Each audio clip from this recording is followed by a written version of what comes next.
Assalamualaikum warahmatullahi wabarakatuh.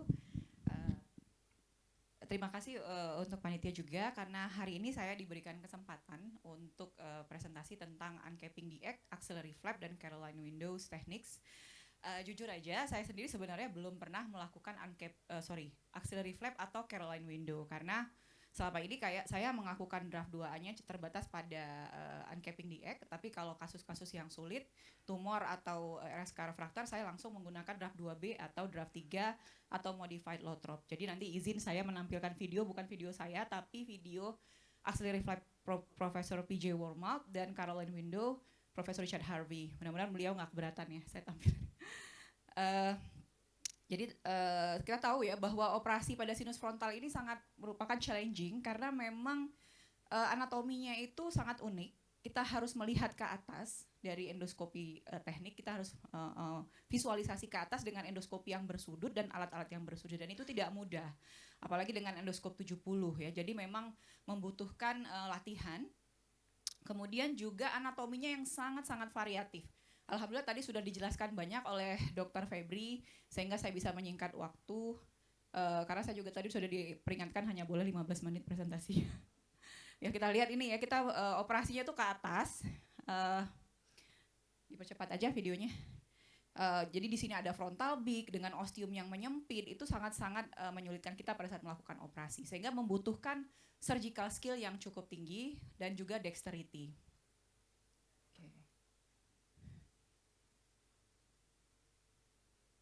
Slide.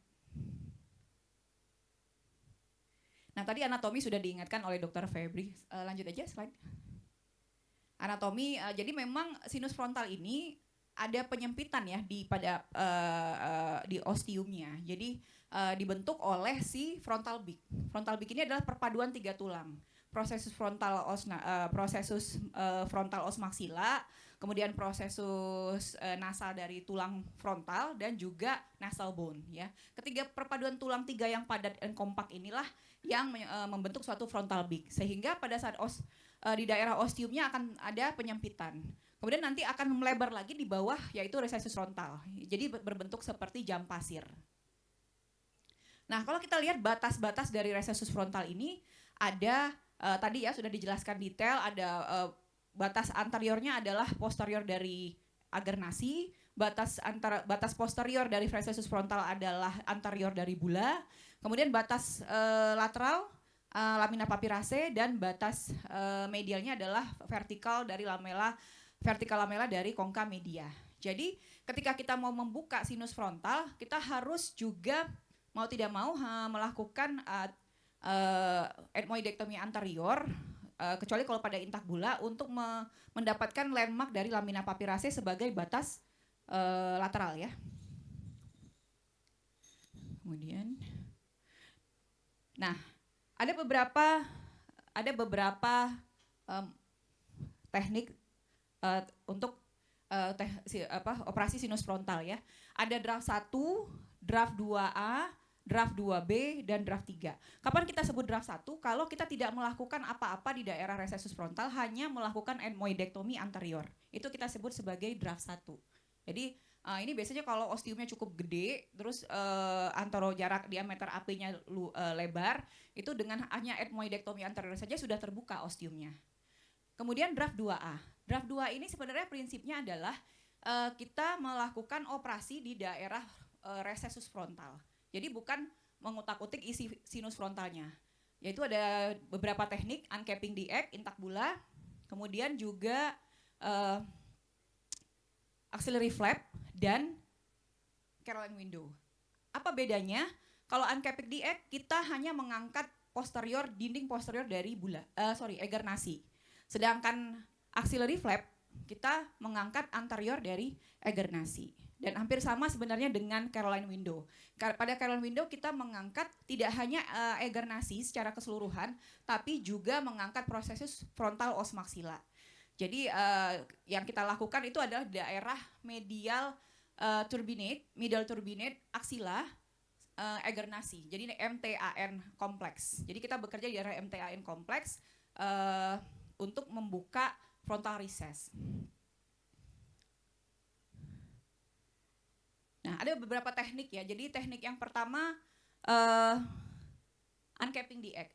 Uncapping the egg ini sebenarnya konvensional teknik, cukup konservatif ya. Kita hanya mengangkat posterior dari eger nasi. Nah, sebenarnya prinsip dari operasi sinus frontal ini yang pertama kan tadi sudah dijelaskan harus analisis CT scan. Dan menurut saya yang paling penting sebenarnya posisinya tidak hanya koronal tapi juga sagital. Karena kita dengan posisi sagital tadi kita melihat pembagian klasifikasi oleh Profesor P.J. Wormald ya, IFAC International Frontal Classification. Itu kita bisa melihat ada konfigurasi sel-sel di daerah recessus frontal. Karena kadang-kadang kalau kita tidak pelajari dulu dari CT scan terutama posisi sagital, ketika kita mengangkat eger nasi, ternyata di atasnya ada supraeger atau supraeger frontal, kita pikir kita sudah masuk ke dalam frontal, padahal sebenarnya masih ada sel lagi yang tertinggal, dan itu akan menyebabkan rekarensi karena tidak bersih membuka frontal recessnya. Nah, apa yang kita lakukan pada uncapping the egg? Jadi kita pelajari CT scan, lihat di mana drainasenya. Jadi kalau tadi posisi koronal, kemudian sagital, kalau agar nasinya melekat di anterolateral, berarti drainasenya ada di posteromedial. Berarti kita mencari dengan menggunakan kuret ke atas, kita mencari dinding posteriornya dari sisi medial dan posterior. Oke, jadi step 1 tadi sudah dijelaskan ya, jadi saya tidak perlu jelasin lagi konfigurasi dari frontal recess dari pembagian klasifikasi oleh, ini salah satu, mohon maaf, slide-nya tadi padahal udah dirubah. Nah ini ya, jadi klasifikasi ini merupakan favorit saya. Dulu saya masih agak bingung ya dengan konfigurasi sinus frontal, tapi setelah mempelajari klasifikasi oleh Profesor P.J. Wormald ini baru saya paham gitu loh. Jadi sebenarnya simpel sekali pembagiannya, dibagi dengan kompleks anterior, kompleks posterior, dan kompleks medial. Kompleks anterior itu eger nasi, supraeger, dan supraeger frontal. Kompleks posterior, bula, suprabula, dan suprabula frontal. Kompleks medial, frontal cell ya. Dan salah satunya lagi adalah supraorbita. Nah, hati-hati kalau pada supraorbita yang luas, itu tadi sudah dijelaskan ada arteri ethmoid anterior yang menggantung, yang kita bisa dapatkan gambarnya dari CT scan berupa bentuk paruh burung. Nah, itu berhati-hati sekali kalau misalnya polip masif, kadang-kadang kita bisa mencederai dan terjadi disaster. Oke, jadi teknik apa sih sebenarnya yang bisa kita pilih pada pasien tergantung dari kalau kita lihat dari posisi sagital yang menentukan tekniknya adalah diameter AP-nya.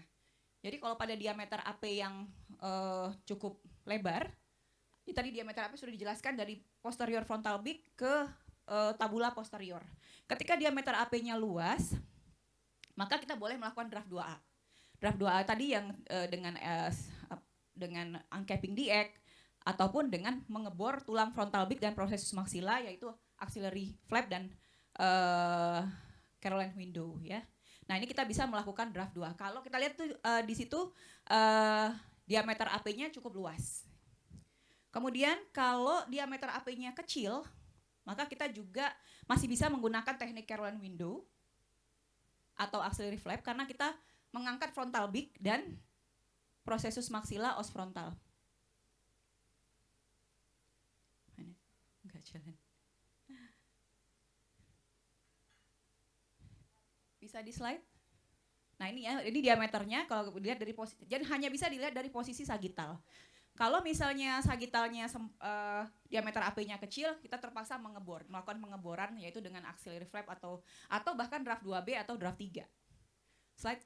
Nggak bisa nih. Ya ini, jadi kalau sempit sekali harus ekstensif ya dengan draft 2B atau draft 3. Jadi yang menentukan adalah diameter AP. Slide? Susah banget. Panggil slide. Terus ini tadi ya sudah dijelaskan Dr. Febri.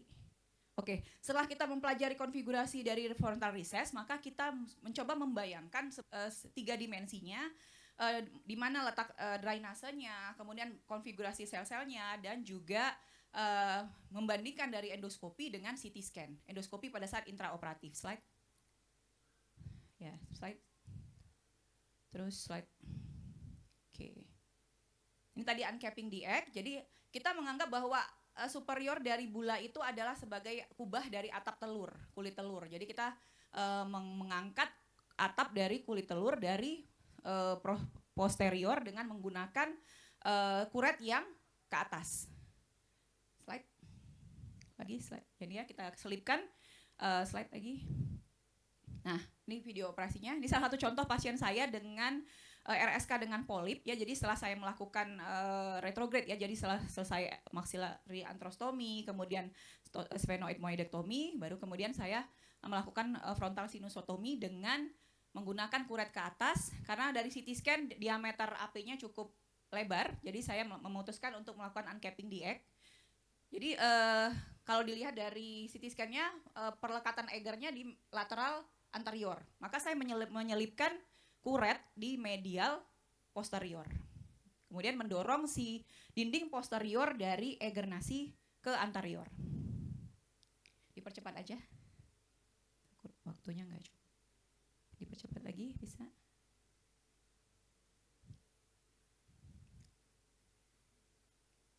Ya, diselipin di medial. Percepat lagi.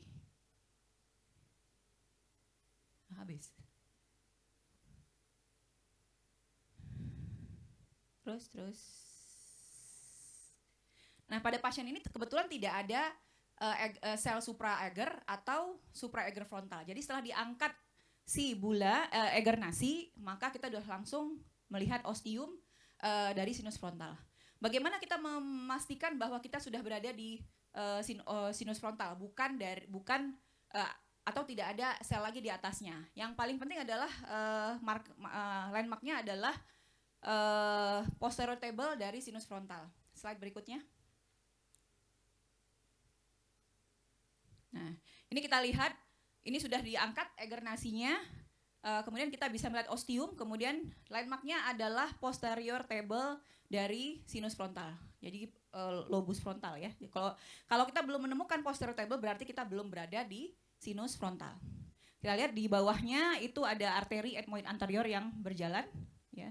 Jadi harus hati-hati pada saat melebarkan. Biasanya kita lebarkannya justru ke anterior ya, membersihkan sisa-sisa dari Eger nasi ke arah anterior karena harus hati-hati pada ostium di inferiornya itu berjalan arteri ethmoid anterior. Slide.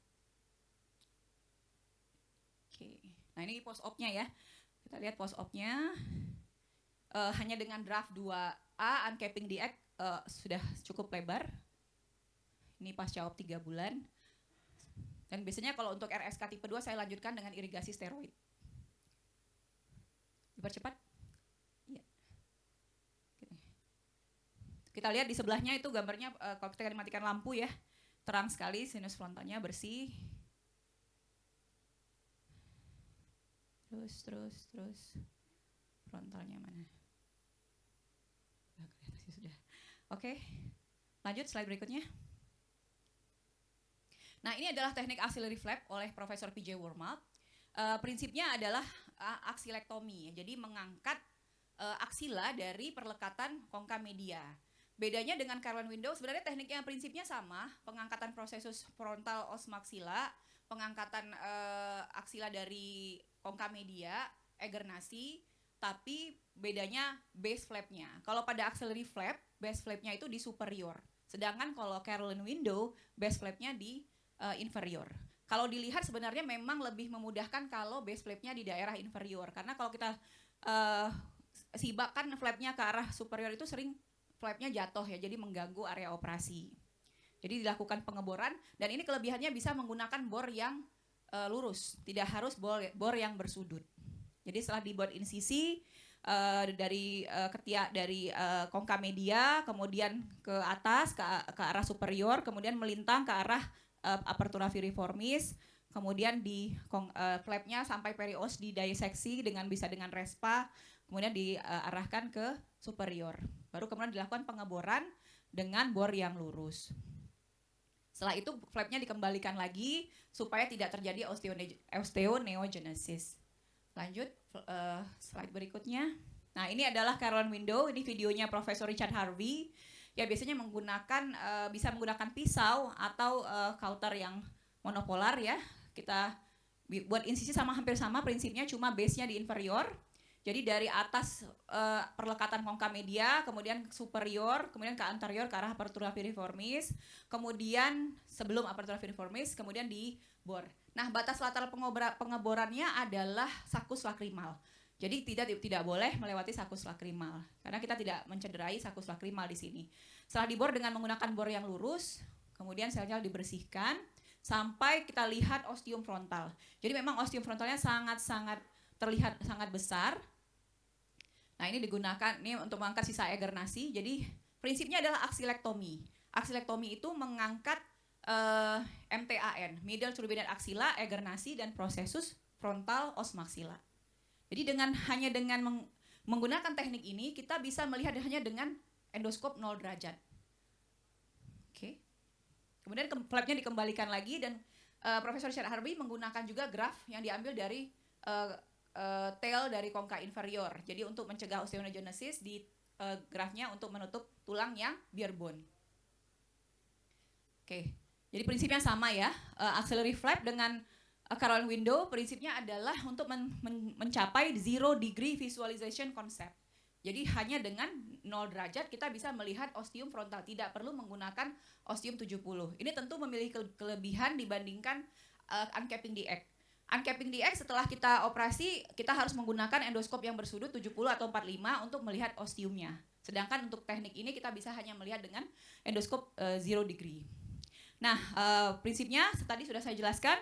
Terbatas mengangkat sel-sel di daerah MTAN kompleks ya. Slide. Kapan sih kita perlu melakukan axillary flap atau Caroline window? Tadi sudah dijelaskan ya oleh Dr. Soma bahwa sebenarnya ini juga meskipun 2A tapi cukup ekstensif karena kita melakukan pengeboran tulang.